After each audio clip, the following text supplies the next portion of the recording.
Bonjour, dans cet épisode, je vais vous donner mes conseils pour sortir de votre zone de confort. Bienvenue sur ma chaîne YouTube, je m'appelle Christine Nguyen, j'accompagne les créateurs d'entreprises et les gérants à avoir le bon esprit entrepreneurial, le bon mindset et à avoir une vision claire de leur stratégie financière pour être dans l'abondance dans une entreprise qui impacte.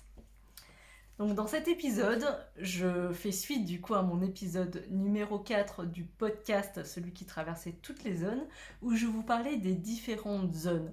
Je disais qu'il y avait la zone de confort dans laquelle on reste par habitude, mais qui n'est pas si confortable que ça en fait. On reste dedans parce que c'est une zone que l'on connaît et en fait, plusieurs personnes ne veulent pas en sortir parce qu'ils ont peur. Et ce que je disais dans cet épisode de podcast, c'est que la peur, ça ne veut pas dire, ne correspond en fait qu'à une pensée, qu'à une émotion. Ça ne veut pas dire que l'extérieur est vraiment dangereux ou que ce que vous pensez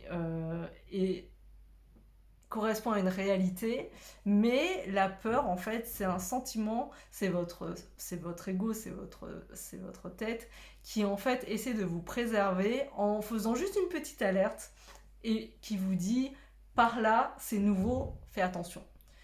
Une fois que cette émotion est dite, en fait, comme toutes les émotions, il faut la conscientiser, il faut essayer de se dire, effectivement, je l'ai vue, qu'est-ce qu'elle veut dire, mais il ne faut pas s'arrêter à ça.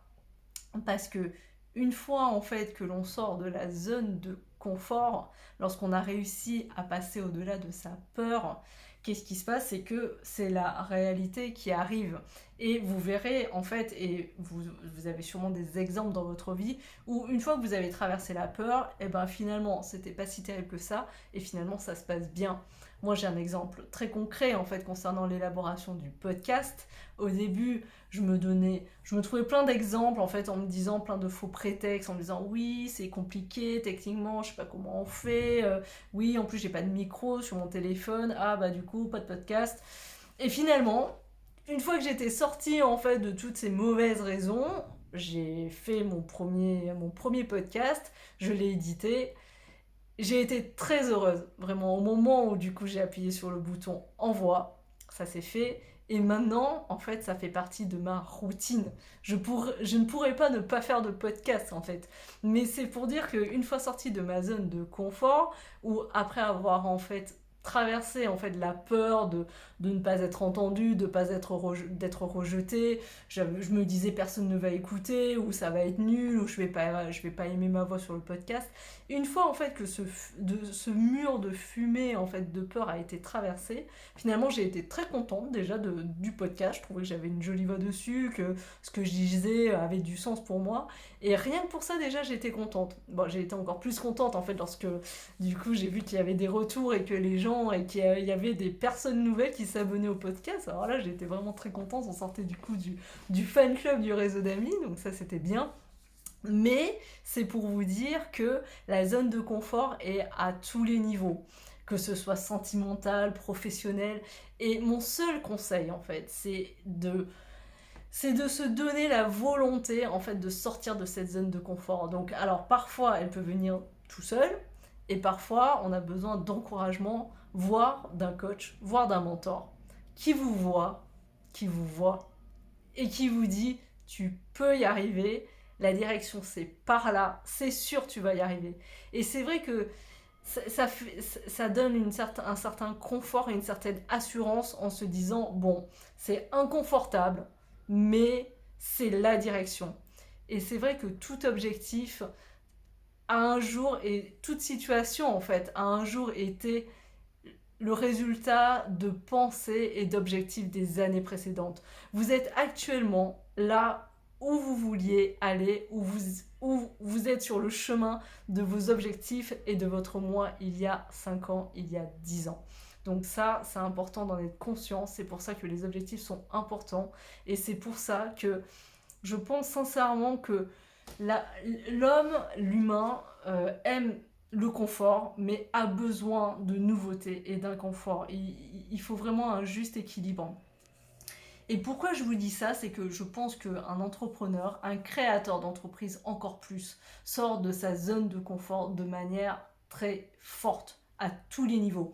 Il arrive vraiment sur un lieu où vraiment beaucoup de choses sont nouvelles, c'est-à-dire qu'il y a la compta à gérer, on n'est pas certain que son idée soit la bonne, on n'est pas certain qu'on va pouvoir trouver des clients. Donc on se met un peu en danger, on avance et on se dit j'espère que c'était une bonne idée, et même si c'est une bonne idée, j'espère que je pourrai trouver les clients, que je pourrai les convaincre, et j'espère que je pourrai pouvoir impacter le monde.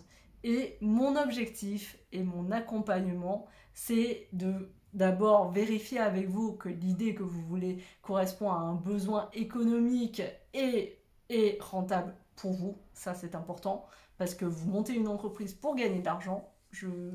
Ça fait partie également de l'accompagnement, mais il y a des croyances à l'argent parfois qui sont liées. Sinon, si vous n'êtes pas là pour gagner de l'argent, montez une association ou soyez bénévole.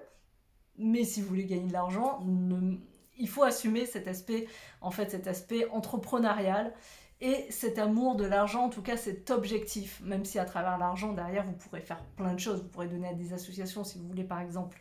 Donc voilà, mais c'est pour vous dire qu'il y a l'esprit entrepreneurial à avoir, il y a également la comptabilité à gérer, les statuts à comprendre, cette peur, cette espèce de mindset en fait, en se disant j'espère que je vais y arriver, que je vais convaincre les banques, les clients, enfin toutes ces choses, toutes ces différentes choses. Donc moi, dans mon accompagnement, je suis là pour valider avec vous que votre projet correspond à quelque chose, qui correspond à un besoin du marché. Et après, je suis là pour vous accompagner et vous propulser pour la création de votre entreprise que je vous fais vraiment avec vous. C'est en done with you, voire en done for you, selon l'option que vous choisissez. Et derrière, du coup, je valide avec vous, nous construisons vraiment ensemble votre plan financier stratégique.